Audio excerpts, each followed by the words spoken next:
Hello and welcome to the Empire State Trail Weekly Update. A look at the latest news from across the Erie Canalway and the Empire State Trail. And this is the update for June 14th to June 20th, 2026. And we're taking a look at Fairport here, and the Camelot is still there.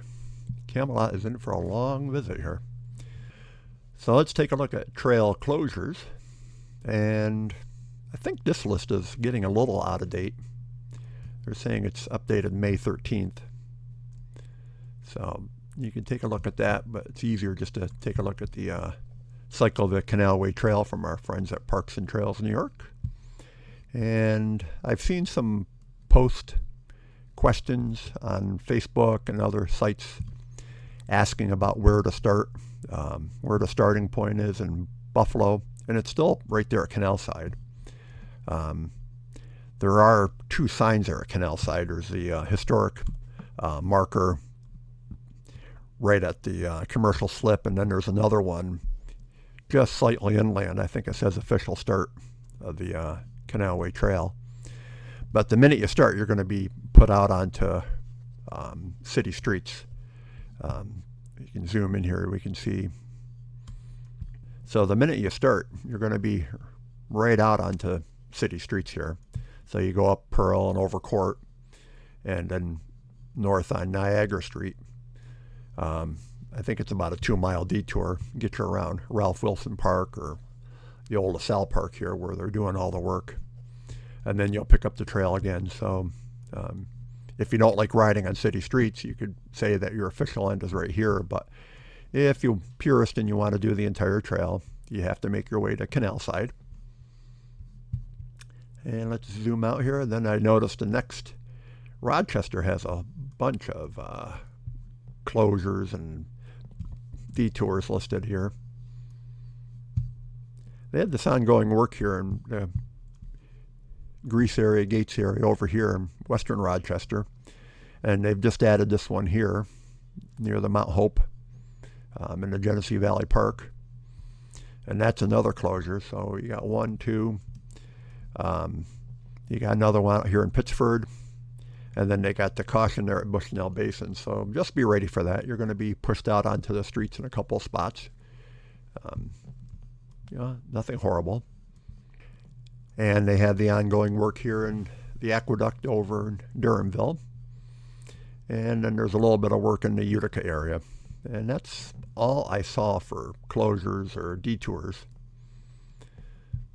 So again, it's pretty much the same as it's been. So here's the big news, and I'm going to get into a deep dive on the economic impact study here a little bit later. But I thought I'd get through the rest of the news here, in case you didn't really care to know about the economic impact study. And the other big news, I guess, is a new Clyde sign invites visitors to be the Y in Clyde. So Clyde is a new trail town, and they've got this nice little welcome center here that they've put up, and you can stop in there, you can take a rest, you can get water, you can find local information. And so now they put up this sign, and you can take out the Y, and you can become the Y in Clyde. They'll ring a cowbell when you go by. They invite you to have your picture taken there. So a real nice welcoming feature for Clyde. So be sure to stop in and say hello to the crew there as you're passing through. And taking a look at the calendar here. So today is Flag Day. And the Seneca Chief has made it to Brewerton, hopefully. They had some couple beautiful days of calm weather to get across the lake.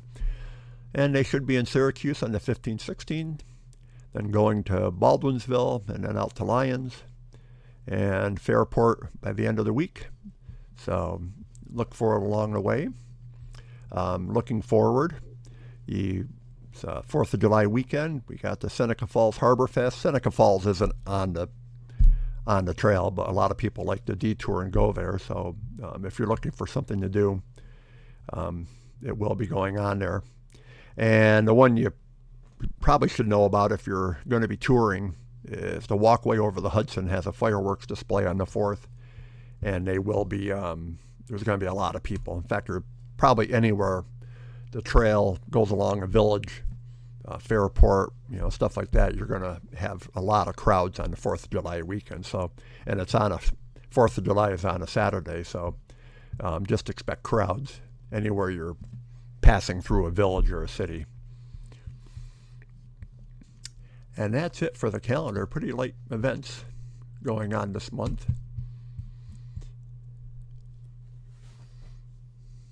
So let's take a look at that economic impact study. So the big news this week was our friends at Parks and Trails New York released their economic impact study of the Empire State Trail. And you might recall last year they sent out surveys and asked people to take online surveys, and they were doing trail counts and everything just to compile the information for this. And on Tuesday they released the studies. So it's well worth reading, especially if you're in the planning side or if you're trying to convince your village or town officials that it's worth putting money into the canal. This kind of gives you some information. You can go to them and say, here's something real. A lot of politicians don't give a hooey about bicyclists or trails, but they do care a lot about money. So sometimes this might be the push you need to get some cooperation out of those guys. So here's your partners, and it has the players you would expect to see, because they all need this information to make their case to the governor and to the feds and to their private partners and everything else, that they need your money.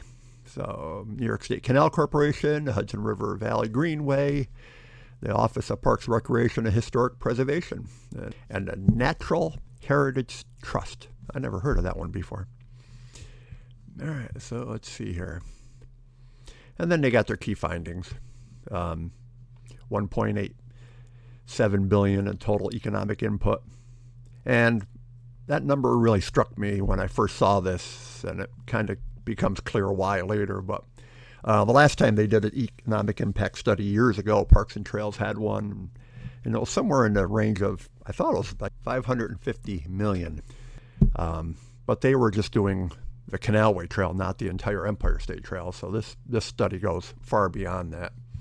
So that's why that number kind of stuck out to me. And they got all their key findings and all that stuff. So here's that. If it breaks down Erie Canalway Trail, and they got 687 million, which is more in line with what I thought from the previous study. Champlain Valley is 101 million, and Hudson Valley Greenway is 108 billion. That's a lot. But New York City, of course. So, and then you see your job supported and all that neat stuff there. Here's a key finding. When they're counting people, if you're on a tour of the trail, they're going to count you once. You're passing by, you're heading east to west or west to east, and you go by the counter and they tick you off, and there you go, one guy.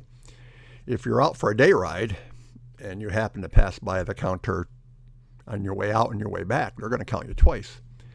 And it does kind of allude to that here. So some of these numbers, when they say there's 9.75 million annual visits, it's probably less than that, because they are counting some people twice, and they kind of allude to that here. So, but it's a high number. I mean, that's a lot of people.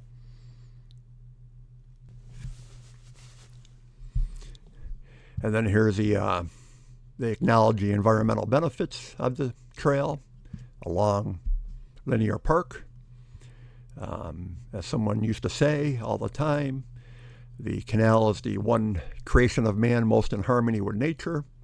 And they're kind of pointing that out, the environmental benefits of the trail and all the great things it does.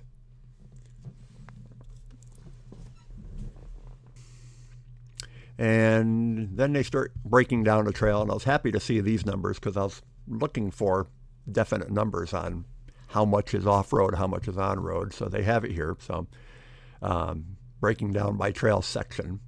Erie Canalway Trail is 360 miles long, 308 miles off-road, and that's going to leave 52 miles on-road. So it's not too bad. There's still work to do. And they go into all the focus groups there, or whatever, focus villages. Champlain Valley Trail, 190 miles of connected trails, 26 miles off-road, which means there are 164 miles on-road. So there is a lot of work to do in the Champlain Valley and the groups up there. And then they go into a little bit more, Schuylerville and all that. And then the Hudson Valley Greenway is a little bit better. The 200 miles of connected trails, 155 off-road, so 45 on-road. So that's not too bad for a congested area down there. They're not doing too bad. And here's where a majority of economic benefits are being seen, obviously, because the Hudson Valley's heavily used. There's a lot of people just out for day trips, hikes, everything else. So you're seeing a lot of the economic benefit come from that area. And here is breakdown Hudson River Valley Greenway. And something I did not know was that they also include Albany to Whitehall. And I did not realize that. I thought it was just Albany South. And there's another group further north, but it makes sense, Hudson River Valley Greenway. So that was a new finding for me. And then, of course, the Canal Corporation. They don't say anything, obviously, about towns, villages, cities, or anything else like that. They didn't get down to that kind of nitty-gritty. But that's the report. It's well worth taking a look at. It's online. Go to Parks and Trails. Go to Parks and Trails New York website. You can download it as a PDF.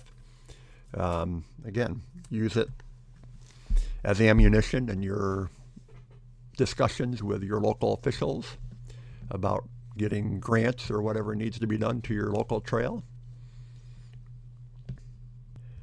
And that's it for this Empire State Trail Weekly. Please note that this is an independent weekly update and is not affiliated with New York State, the Canal Corporation, or any official trail agency. Information is based on publicly available sources and rider reports. And remember to give this a like and subscribe if you found it useful in any way, and we will see you next week.